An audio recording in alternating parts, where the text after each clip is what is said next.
It's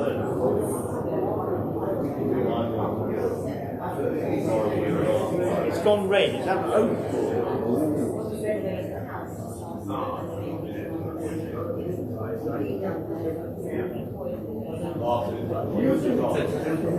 Sorry? Yes. Yes.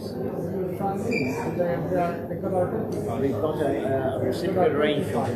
We've got a reciprocal arrangement with Chabad. They've been lost out? Well, for 4 months.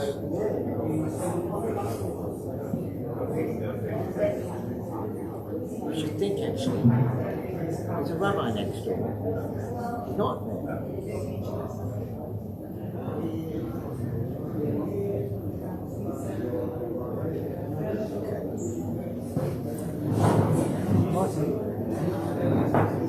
Sorry? That's all right, you can sit in that seat there, that empty seat. Yes. Single. I'll let you. Shirt like that, you're me. Thank you. Oh, I think people still coming in, so we'll wait a minute.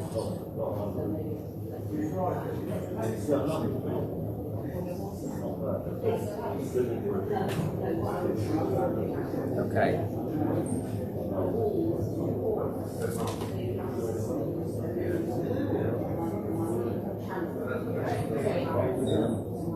Judy?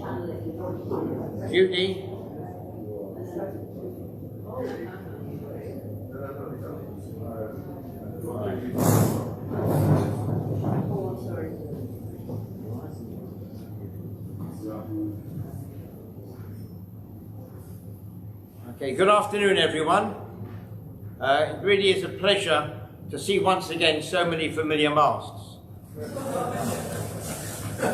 And greeting to those that are viewing the proceedings from around the world, both from the comfort of their own home or in specially erected fan zones. Welcome to our annual Tisha B'Av lecture. This year, we've departed from a Holocaust-themed event and instead will be focusing on a contentious event for jury, particularly American jury.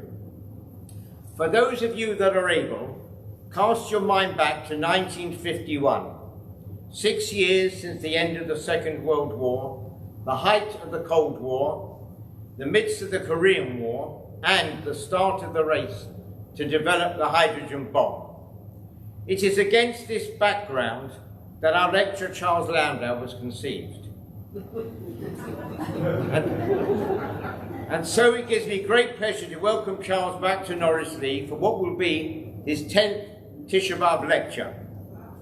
Before I do hand over to Charles, I ask that you save your questions until the end, when he will attempt to answer them. And for those watching from Facebook, if you message Facebook, I will try and pick them up. One more thing, the housekeeping, masks are still legally required in this building. Charles.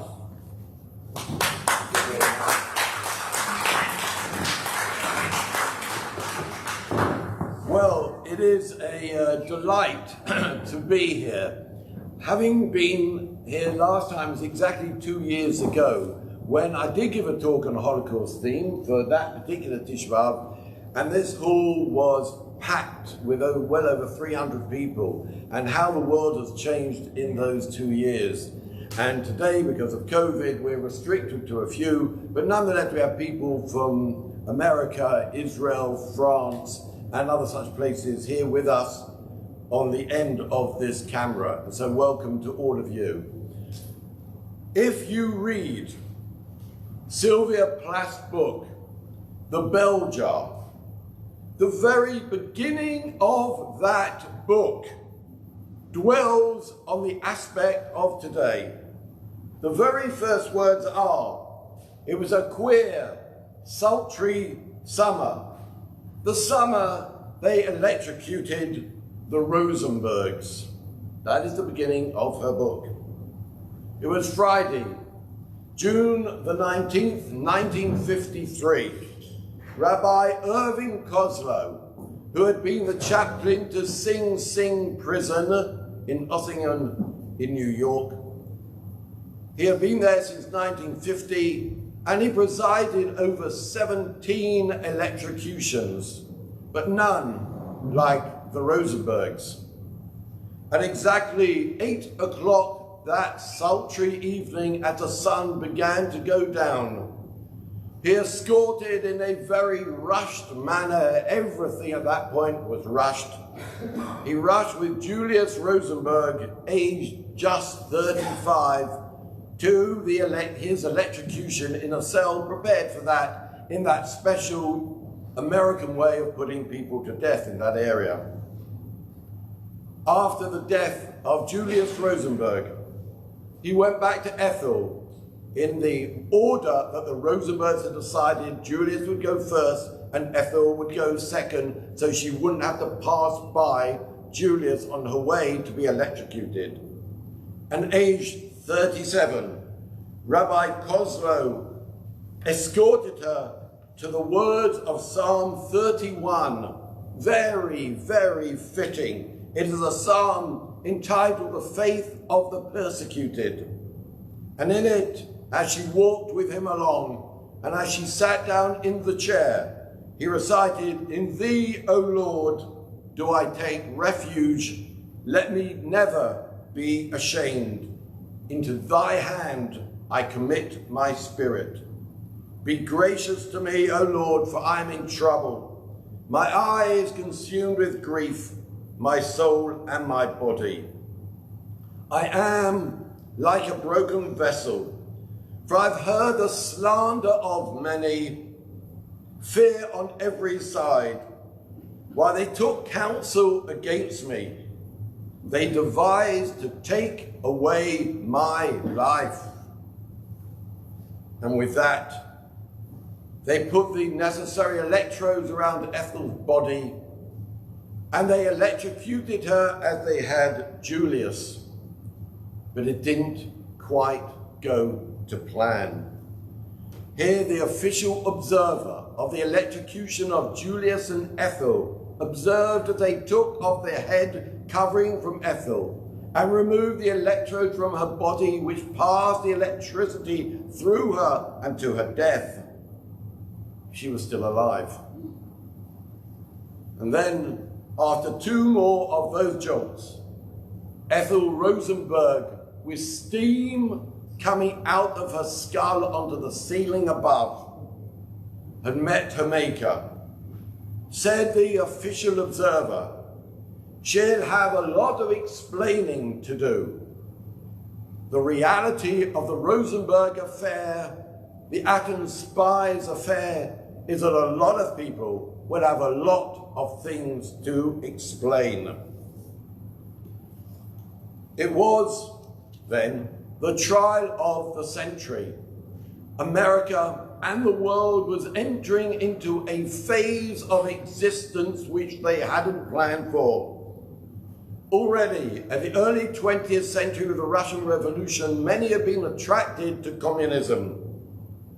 World War II came, and Russia was the enemy of America, was the enemy of England, was the enemy of the Allies. And then, with Operation Barbarossa and the invasion of Russia by Germany, that same Russia, that same country, became our ally. And suddenly, party membership of the Communist Party was compatible with allegiance to America. There were Hollywood movies made extolling the virtue of communism and of the Soviets. Churchill himself, General MacArthur, they spoke and heaped praise upon the Soviet Union and on their allies, the communists. Roosevelt himself, the president, accepted membership of FAECT, F-A-E-C-T, the Federation of Architects, Engineers, Chemists and Technicians, which was a pro-communist movement which will arise again during the trial. But he took honorary membership of that organization. The Jews around America, certainly those who had Eastern European roots and in New York, in many areas they numbered some 30% of the population, were attracted to communism. Communism spelt to them a possibility of a utopian future, a future which would show equality of man and of woman, of black and white, Jew and non-Jew, in this utopian world to be established, so they hoped. But then the war came to an end, and that same Soviet Union that had been our ally now became the great evil. The possibility of being at war with it, and America feared the Soviet Union, and the Allies feared the Soviet Union, and there was Cold War, and people looked around the world, and China was communist, Korea was about to enter a war, and there was McCarthy, a demagogue, who would rip for the early part of the 1950s to anybody suspected in any way of being a communist. And that would affect people from actors, directors, producers, and all aspects of American society. And there was, of course, at the end of all of that, the race for the bomb, the atomic bomb. In August 1945, with horrific terror, America dropped 2 atom bombs over Japan, over Hiroshima and Nagasaki, killing, just with the faintest touch, 70,000 people each, at least. At the end of the war, America believed it was the sole holder of the atomic secrets. It was a sole holder of atomic warfare capable of enacting warfare of that type on the rest of the world. And they believed, and they stated, and they wrote that a USSR was at least 15 to 20 years behind in the development of the bomb.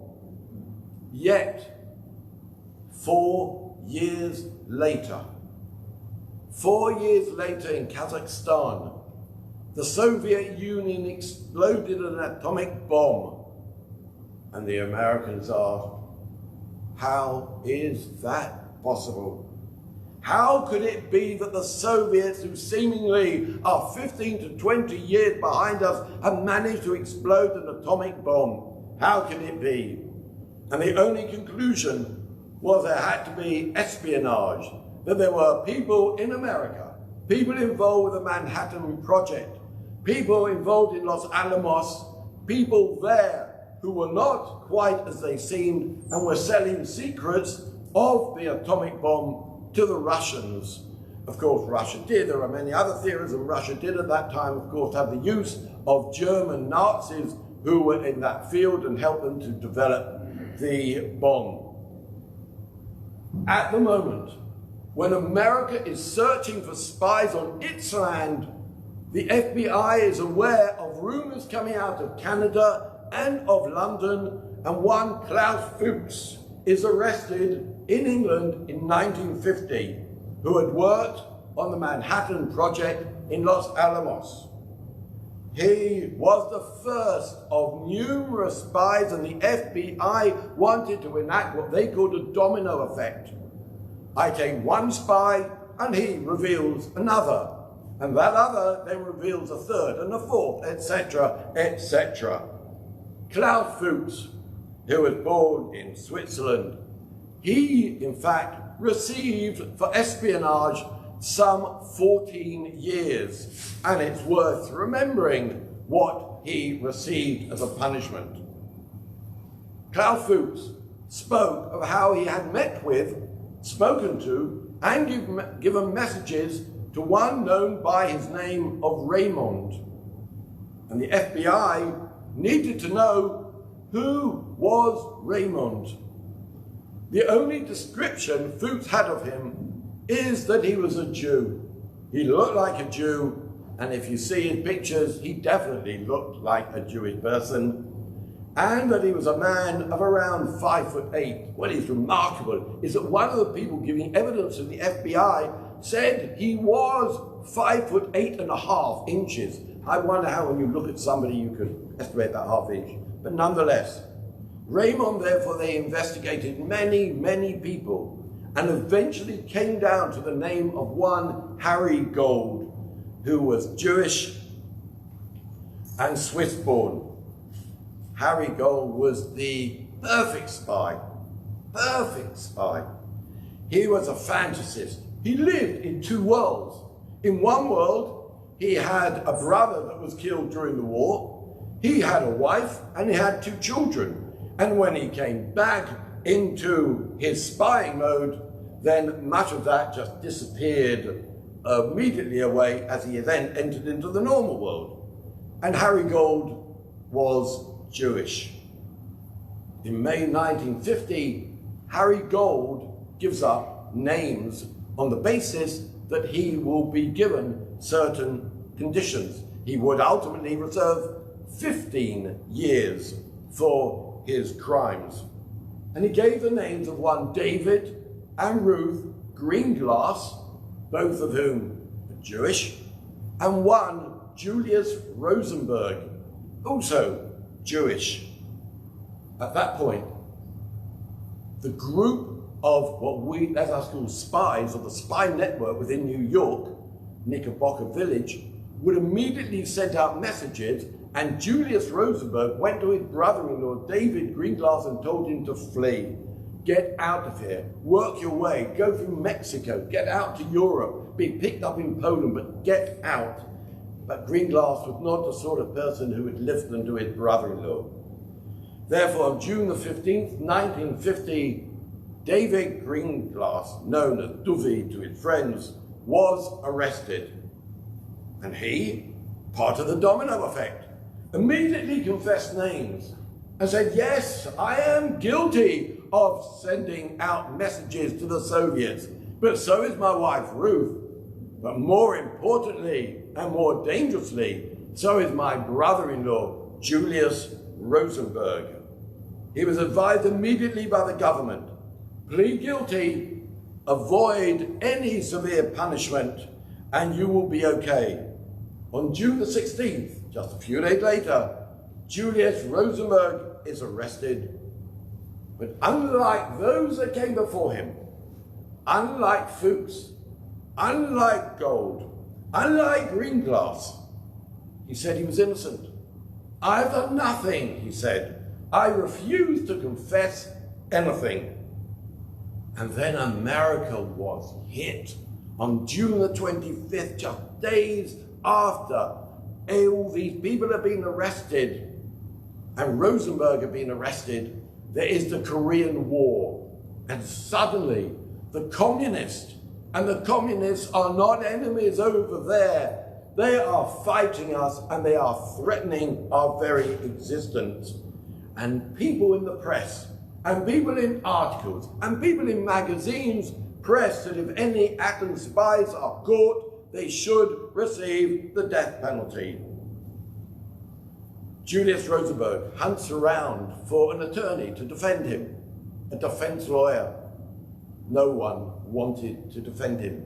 There was no mileage in defending an atom spy. But eventually he finds one Bloch, Manny Bloch, who was Jewish, in order to defend him, and he used his father as well, who was obviously Jewish as well, and they would defend him. They were as good as useless. They had never been involved in a case of such magnitude, and they never imagined what was going to happen and where this case was going. They were used to more simple cases that they would have on a daily basis. At that moment, with the evidence of Greenglass, the evidence of the FBI, and the charges against Julius Rosenberg, they are not interested in Ethel Rosenberg at all, that's Julius's wife. And they are tried, very importantly, they are tried on the conspiracy, which means more than one person, on the conspiracy to commit espionage, that is spying. They are not put on trial for treason, which holds a death penalty and is much more severe, and you don't have to have so much evidence.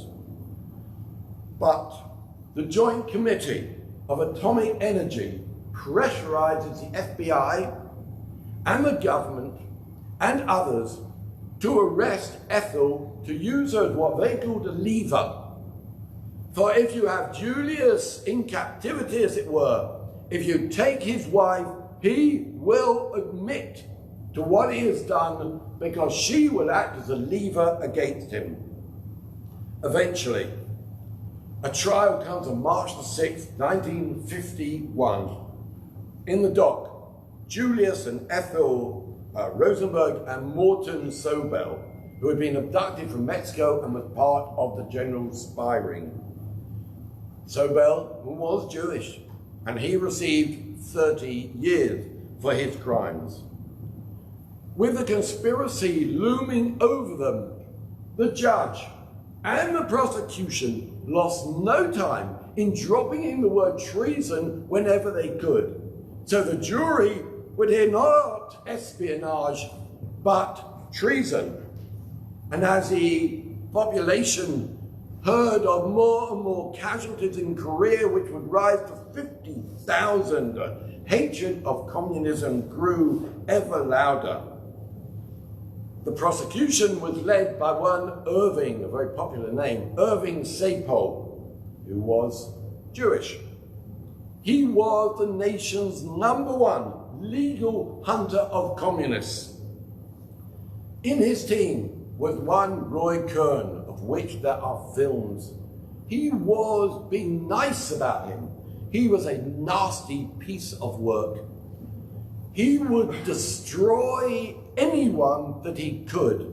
If you were his friend, it was okay. If he didn't like you, he would do everything he could to destroy you. And he was a young man in his 20s, and he would go far.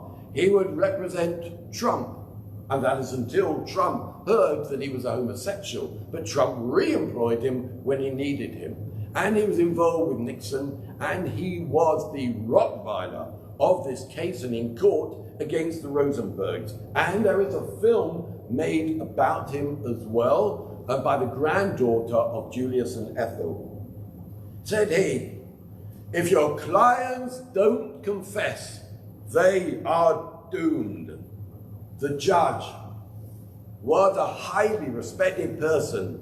He was Irving Kaufman, Jewish. So all the defendants are Jewish. All the spy ring is Jewish. The prosecution are Jewish.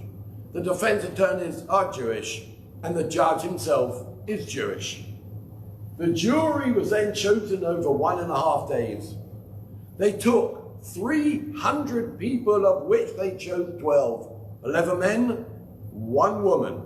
11 white people, 1 black person. Not one of the jury was Jewish in an area of population where 30% of the population was Jewish. Now, many would say that was a deliberate ploy. In other words, that you wouldn't have Jews on there who wouldn't be sympathetic to the Rosenbergs. Then you get the opening address from Sapol, Irving Sapol. He says, to deliver to the Soviet Union the accusation against the Rosenbergs, that they were delivering to the Soviet Union the information and weapons that the Soviet Union would use against America in order to destroy us. There are, he used it as well, evidence of treasonable acts of these 3 defendants. You will find this overwhelming. The first witness is David Greenglass. He is Ethel's younger brother. He is a decent sort of person, nothing very special, not particularly successful in business, but he did serve in the army. And he was involved in going down, and for some reason, knowing that he was a communist, they somehow, the Americans and the FBI, still allowed him to work down there in Los Alamos. And he would take from Los Alamos, so it is claimed, a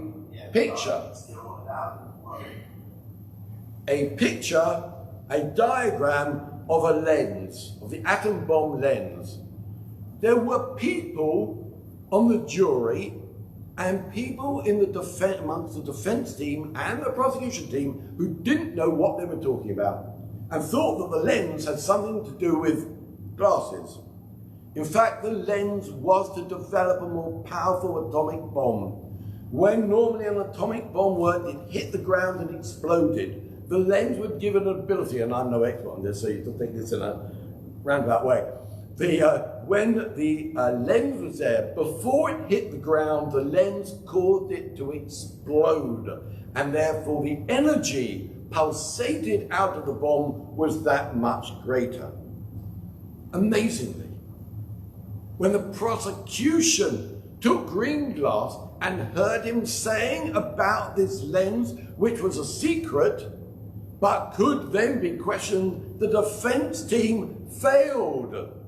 They never questioned them once on the detail and the sketches which David Greenglass said he had done. The one means of defense was to actually attack them on that. Show me a diagram, show me something, but they didn't. Indeed, the defense of the Rosenberg said, I want the court cleared. I don't want anybody to hear what's going on. These are matters of secrets for the Americans. Nobody must hear any of it. I want it all impounded. The prosecution and the judge were flabbergasted. How could it be that you are basically admitting that the Rosenbergs were involved in the stealing of atomic secrets and this lens by actually making those statements? If they didn't do it, why make that? And the judge said, this is a most strange request from the defendants. Julius goes on the stand. He is not a sympathetic figure. He is not a man that brought out of the jurors a sense of sympathy for a man suffering in his innocence, a man suffering because his wife was next to him, a man suffering because he had 2 baby children at home. He said, in a stony way, never actually making eye contact, that he was a blameless victim. He was innocent. He denied any knowledge of the Soviet Union's espionage. He denied every word that the family of the Greenglass, David Greenglass, said. They didn't get on with each other anyway. The Greenglasses and the Rosenbergs hated each other. He said he was questioned then, do you have dual allegiance? And in between everything else, he kept on going for the Fifth Amendment. I won't answer. So he'd answer one question, not the next. So the jury's impression was he had something to hide. So the reply, the judge says to him, they ask him, so what can you tell us about the Soviet Union, this country which you seem to have allegiance to? And Rosenberg answers, no, I did not have any such allegiance. And then he goes on, remembering that he is standing in front of his judge on the potentiality of a death sentence when his country is fighting a war against the communists. And he replied to Judge Kaufman, the Soviet Union's government has improved, he said. The lot of the underdog there is much improved. Has made a lot of progress in eliminating illiteracy. Has done a lot of reconstruction work.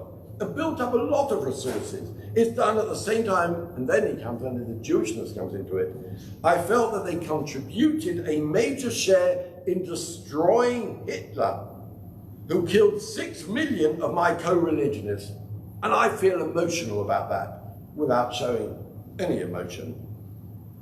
But that was hardly the thing to say to the in a court at that time in front of jurors that you could see something in the Soviet Union. Absolutely not. And they immediately took a very negative approach to him. And then Rosenberg suddenly says, I don't like David Greenglass. We don't get on, and he was blackmailing me. The judge stopped, and the prosecution stopped. And said, did you say blackmailing me? Did you use the word blackmailing me? So Kaufman then asked him, the judge, where did he try to blackmail you? Rosenberg, when he threatened me to get money, I considered it blackmail. What did he say if you didn't give it to him? You said he would be sorry. Yes, I consider it blackmail when someone says that. Did he say what he would do to you? No, he didn't. Did he say he would go to the authorities and tell them you were in conspiracy to steal the atomic bomb secrets? Rosenberg replied, no, I did not. So what did he have in mind? So Rosenberg said, I thought maybe he was going to punch me on the nose. Well, with his statement about his dual allegiances and what was good about the Soviet Union, and now this statement about blackmail, the jury no longer believed Julius Rosenberg. They saw him for what he was, or they believed him to be by now, a spy on behalf of the Soviet Union. Then Ethel came to the stand. Ethel was an uninspiring, unattractive woman who had nothing really going for her except she was older than her brother, David Greenglass. She was more dominant. She went to a good school. She was clever. She had a good singing voice. It said she used to sing and sing before her execution to the others. And she was caught. She was basically innocent. The FBI knew that she'd only been picked up to act as a lever to force Julius to confess, but she didn't.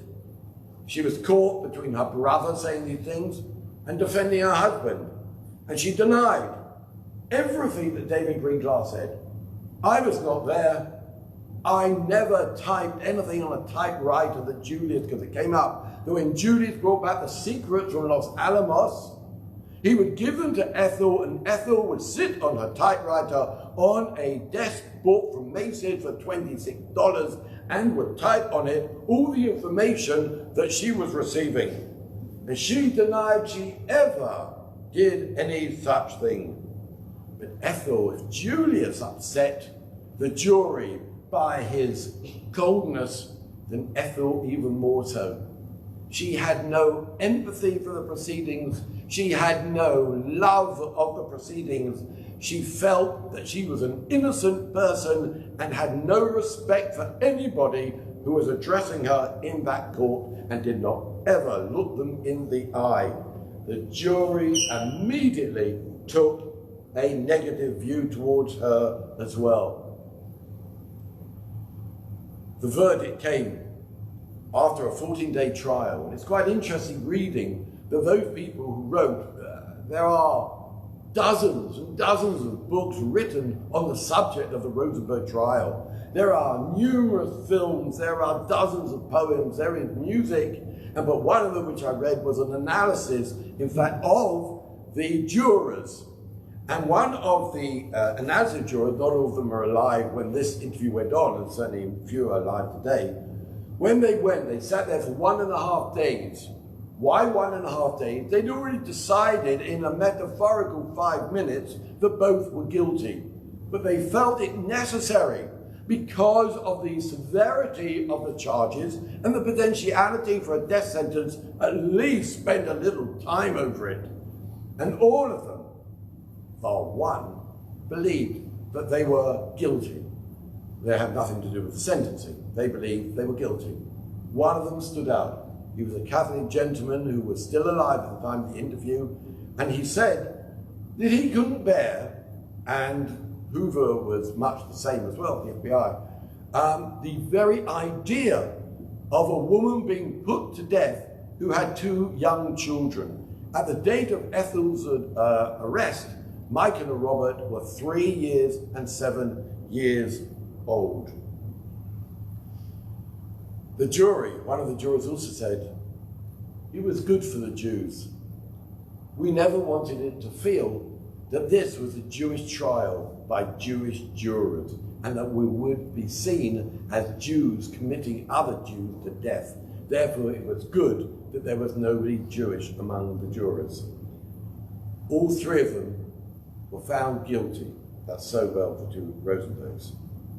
With the sentencing, Judge Kaufman, still waiting for that moment that the lever principle would work and that Ethel would eventually give rise to Julius agreeing to admit his guilt, to give the name of somebody else, just an admission of guilt would save him and her, saw that it hasn't worked.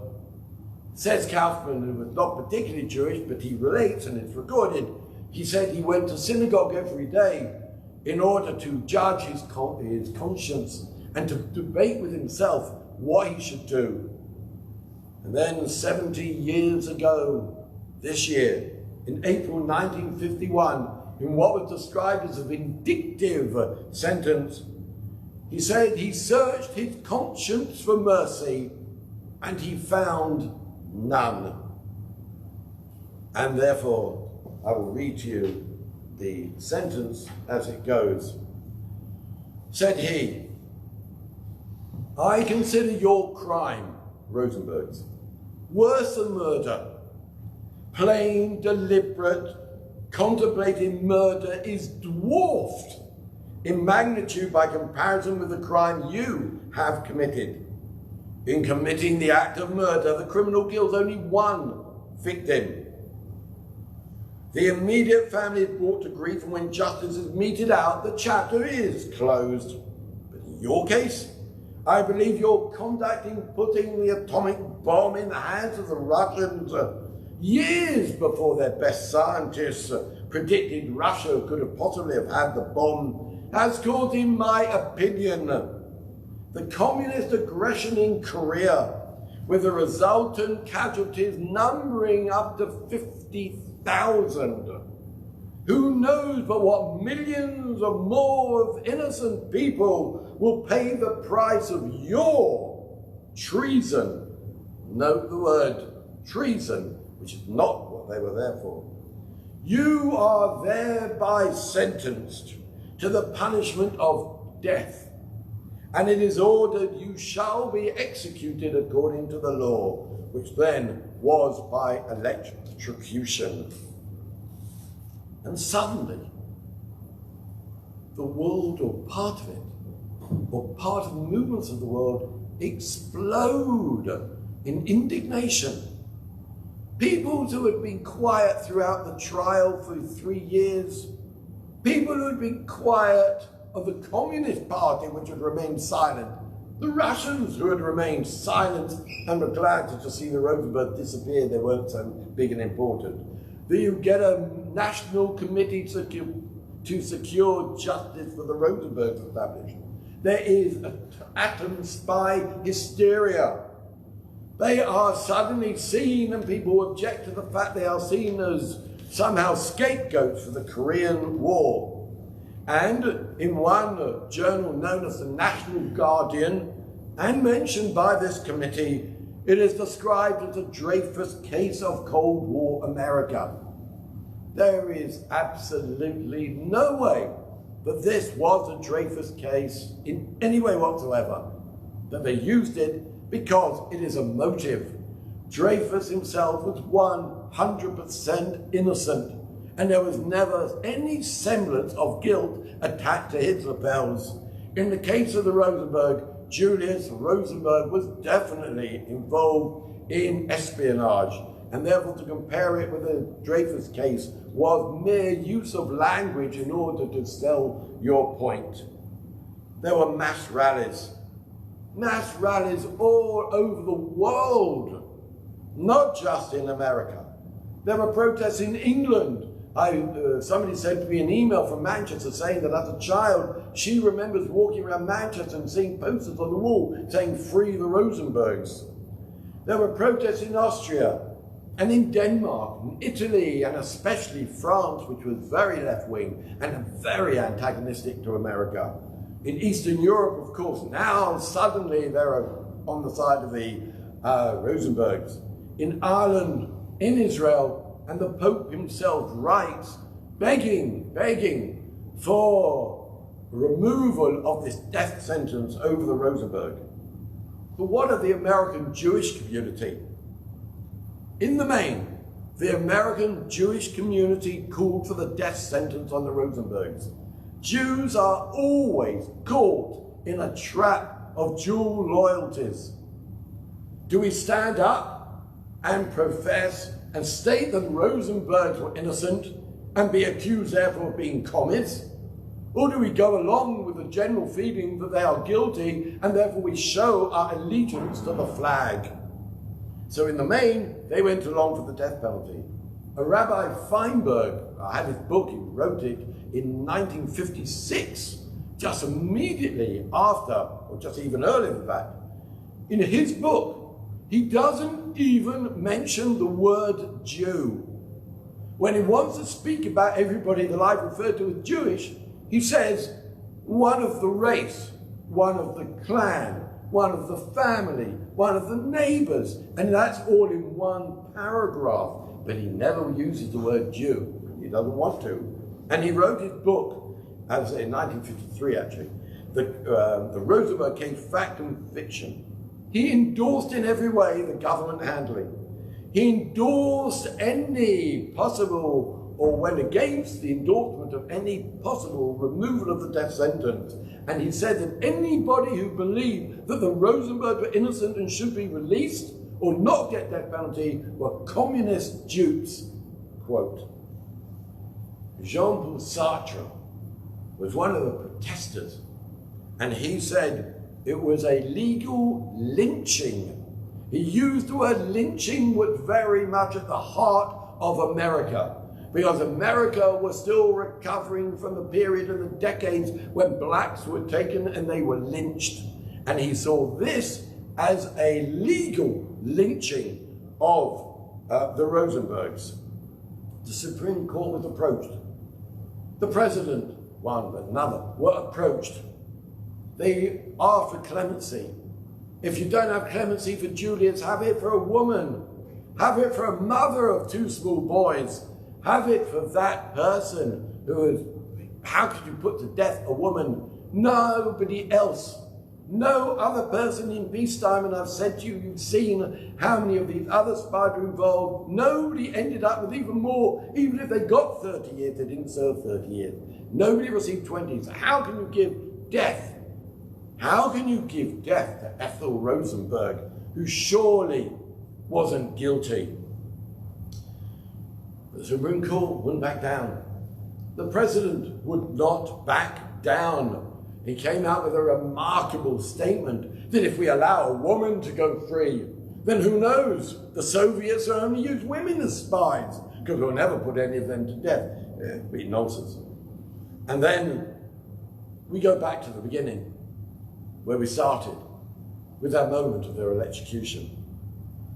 Clemency rejected. Ethel wrote to her children a last letter.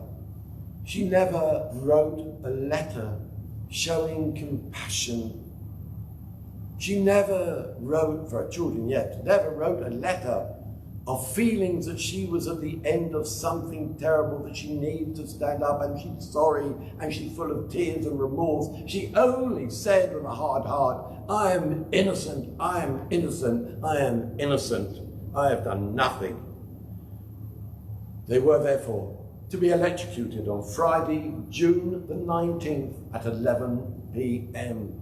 But as I said, they actually were electrocuted at 8, or Julius was, at 8:06 p.m. because the last thing that Bloch did, it had totally taken over him as an attorney his whole life, and he would die a matter of months after the end of the case. His whole life was taken up by the Rosenberg affair. He appealed to the courts that as Jews, they should not be electrocuted on the Jewish Sabbath. And the courts agreed. But that meant that instead of 11 o'clock, they were to be electrocuted earlier at 8 o'clock. There was no time for a last meal. There was no last moment speaking to each other. There was no last moment writing. There was no last moment confession by Ethel or by Julius. And they wrote, and Sing Sing waited for a confession, a name in the actual chamber where the electrocution took place was a phone. And that phone was to be used if at the last moment Ethel would at last agree to name a name or to give and say, I am guilty. And she would have been saved. What Julius had done, he would have been saved.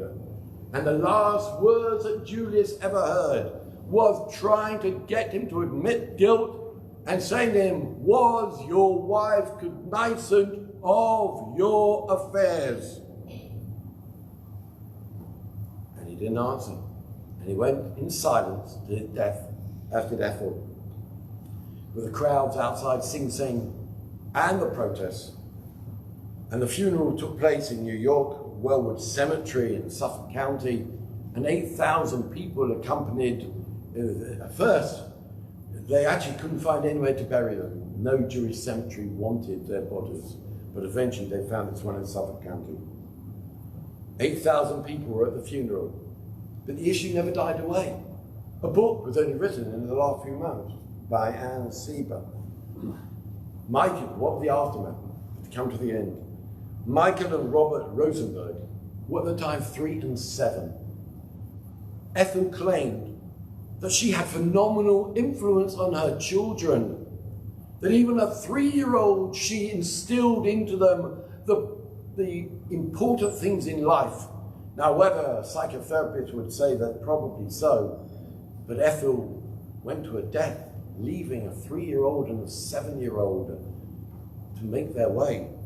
They were later adopted by Abel Mirapol, who were a communist family, who were a communist family no longer, and they were very loving to them. This is after Michael and Robert were handed around many different institutions.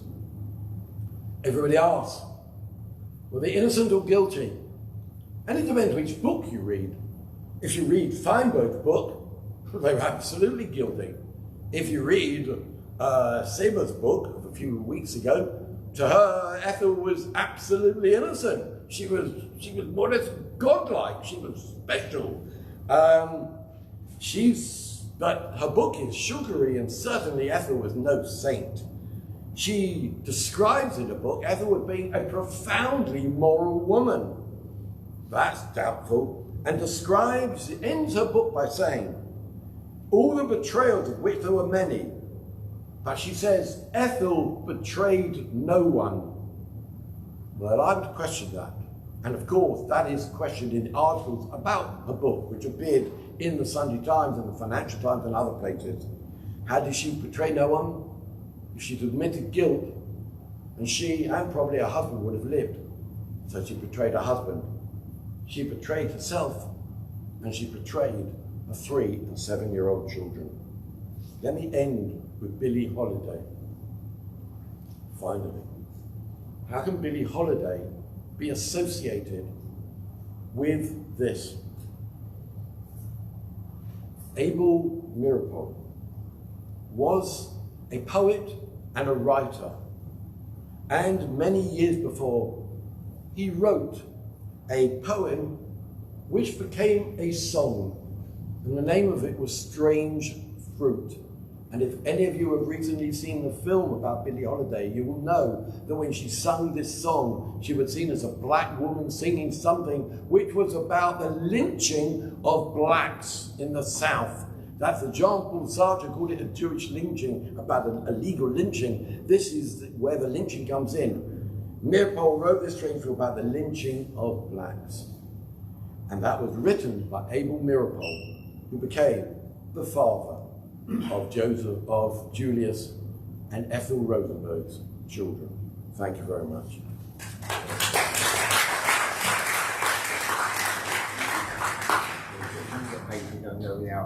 Thank you very much, Charles. Anybody like to ask a question about this fascinating subject? Yes. Can you take your mask down? I can't hear you. Sorry. Just remind us of the timeline. When did the Russians test their bomb? Were the secrets leaking out between 1946 and 1950? The secrets were already leaking out from 1943 onwards during the war. When they were leaking out the secrets during the war, one of the defenses of the Rosenbergs and of many of the spies who were involved with this, Klaus Fuchs and others, and many of them, is that they were leaking out secrets to our allies. Therefore, this wasn't something which was really against the state of America. We wanted to, as they used the word, we wanted to equalize the world. We felt if we had the atom bomb, let everybody have it, and therefore that'll be all right. We'll work it out that way. So you're talking about everything that started in 1943. And so the FBI were already onto it in 1946. The arrest take place in 1950. You've got the idea. Anybody else? You mentioned that Julius was a naughty boy somewhere along the line. Say that again. Julius was a naughty boy. Well, But you didn't really, your personal view as to whether Ethel was. right. There is the question of guilt. Everybody always asks me, the thing in society is that society wants answers. Yes, no. It is, it isn't. Like people like positive answers, whether they're guilty, whether they're not guilty. And it's a bit like truth. The reality is, there is no truth. It depends whose truth you're looking at. There are numerous things written, as I've already said, they've been written since 1950, they've been written now for nearly 70 years about this case. And depending on who you read, there is one remarkable piece. The FBI were up to no good. The FBI were in a situation where they had decided beforehand that the Rosenbergs were guilty. It was in a way a show trial. And one of them was that Ethel Rosenberg had a typewriter, which I couldn't deal with every nuance, I'll be here for a week. She had a desk which came from Macy's, and this desk from Macy's was a minor element of the prosecution's attack on the Rosenbergs. That you had typed on this desk, which you had bought from Macy's, and the only reason you bought it from Macy's was because you had money which was given to you by the Soviets. Had you not received that money, you could never have bought it. The Rosenbergs could never show any form of receipt for the acquisition. And amazingly, the FBI, at the very end of the whole of the case, suddenly brought on 2 new witnesses. Of more than 100 witnesses which were named, 2 new witnesses. One was a maid who worked in the house where the Rosenberg lived, and the other was a photographer. And the maid said, I don't remember seeing, or I remember seeing that death 1 minute, but I never remember seeing anything to do, she said, with Macy's, and they hid it away, and she denied that there was any possibility, and this was just absolutely awful for the Rosenberg, because there comes along this maid who denies that this death was ever bought from Macy's, as they claimed. And they were done on that as well. And the photographer came along and said that they had gone along there and after dozens of photographs because they said they're going to get out of the country and they're trying to go to France. The Rosenberg denied it ever happened. He then denied that he ever knew of a photographic shop. He didn't know of the gentleman who ran the photographic shop. He'd never seen him. He didn't know about him. I don't know of any photographs at all. So they were done on that as well. But Julius was guilty. Ethel was hard done by. She was no saint. I won't go by Anne Sieber. She was no saint. And she wasn't quite as she writes. But she was unfortunate that she was put to death merely to try and put influence on her husband. Okay. Oh, one more. Yes, Brian. Did the British media regard them as guilty, or were they just upset at the sentence? Were people protesting the sentence or at the verdict? I think the verdict they weren't so upset about, although the one of Ethel was questionable, but they were certainly upset by the sentence. A death sentence was not seen as something that was suitable for a woman. It wasn't something you would do. Well, rabbis approached it was the right thing to do to execute them. Right, I think you asked what did rabbis think. Jewish attitude towards the death penalty varied according to which community. If you look at the conservative community of America, there's a difference between that and the reform movement. It's interesting, but would fit into the Weltanschauung of their way of thinking at that particular time. So the conservative, which would be moving towards the Orthodox, said that there should have been compassion, and Judaism was always against the death penalty. The reform movement in America stated that they would go along with the sentence as it was passed down, as they went along with the justice handed out by the American justice system. And we've already seen this Rabbi Feinberg in his book and others. It depends which rabbi you ask. The Chofetz Chaim also wrote against the death penalty from around the world. Okay, thank you very much indeed, Charles. Thank you.